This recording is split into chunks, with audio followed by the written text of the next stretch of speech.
Olá, senhores. Bora para uma questãozinha de transferência de calor. Olha só. Alguns grupos de ajuda humanitária estão distribuindo alimentos para a população de uma região. Para a melhor conservação desses alimentos, eles são colocados em recipientes com gelo. Visando melhorar a conservação dos alimentos por ainda mais tempo, um grupo de assistência resolveu fazer alguns testes. Um primeiro teste, o grupo colocou no interior do recipiente utilizado, que tem formato cúbico e é feito inteiramente do mesmo material, 200 gramas de gelo a 0 graus Celsius e preencheu o restante dele com 500 gramas de água a 0 graus Celsius, tampando-o.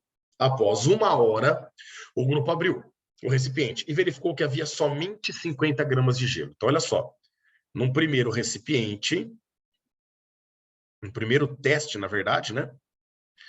Eles colocaram 200 gramas de gelo.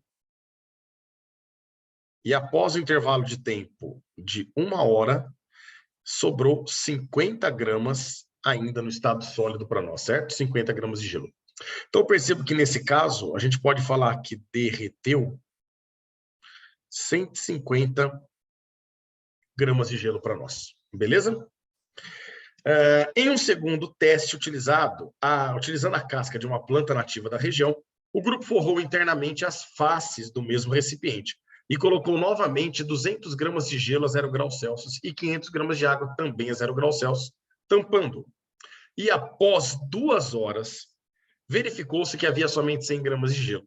O grupo resolveu, então, forrar todas as faces internas dos recipientes, iguais aos recipientes utilizados nos testes, com a casca dessa planta, já que derreteu menos gelo no dobro de tempo para nós, né? Então, olha só, se a gente observar aqui no segundo teste, eles de novo colocam 200 gramas de gelo. E agora, após o intervalo de tempo maior, ó, 2 horas para nós, percebeu que quando abriu a caixa ainda tinha 100 gramas de gelo. Isso significa que derreteu para nós ali o equivalente a 100 gramas de gelo.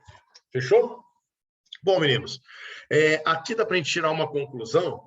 A gente pode fazer uma regrinha aqui, por exemplo, que a cada 50 gramas de gelo, a quantidade de calor utilizada é Qzão, tá? Eu vou fazer uma proporção apenas, ó. A cada 50 gramas de gelo, a quantidade de calor utilizada vale Qzão. Então, quando eu derreto 150 gramas, eu teria utilizado aqui uma quantidade de calor que vale 3 Qzão para nós, tudo bem? Enquanto que aqui, enquanto a gente derreteu 100 gramas de gelo, como eu tenho 2 vezes 50 gramas, eu vou falar que a gente utilizou uma quantidade de calor 2 Qzão. Apenas para ter uma proporção da quantidade de calor usada em cada sistema, certo?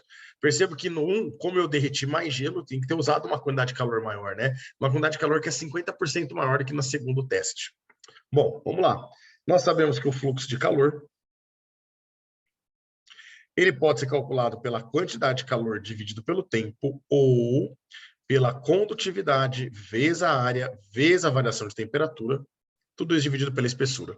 Nós vamos trabalhar com estas duas relações aqui, ó, e eu vou isolar o K, a condutividade. Então, eu vou deixar o K de um lado da igualdade, e do outro lado da igualdade, eu vou passar as outras grandezas que multiplicam ou divido ela.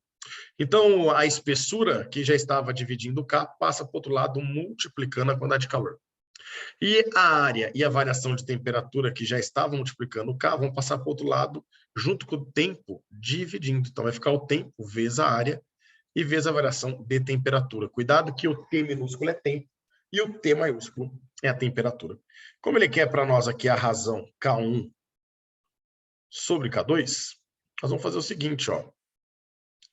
O K1 vai ficar a espessura 1 vezes a quantidade de calor usada no primeiro teste, né? Tudo isso dividido pelo tempo do primeiro teste, vezes a área das faces, né, do primeiro teste, e vezes a variação de temperatura do primeiro teste.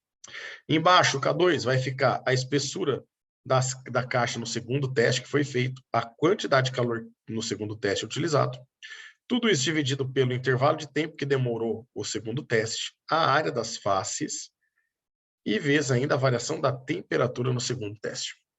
Propriedade matemática, ó, eu vou manter o que está em cima, que é o E1, Q1, tudo isso dividido por delta Tzinho 1, a área A1 e o delta Tzão 1, e eu vou pegar a fração de baixo, que está dividindo, vou inverter e passar multiplicando. Então, vai ficar o ΔTzinho 2, o nosso A2 e a variação de temperatura ΔTzão 2, tudo isso dividido pela espessura 2 e a quantidade de calor, Q2.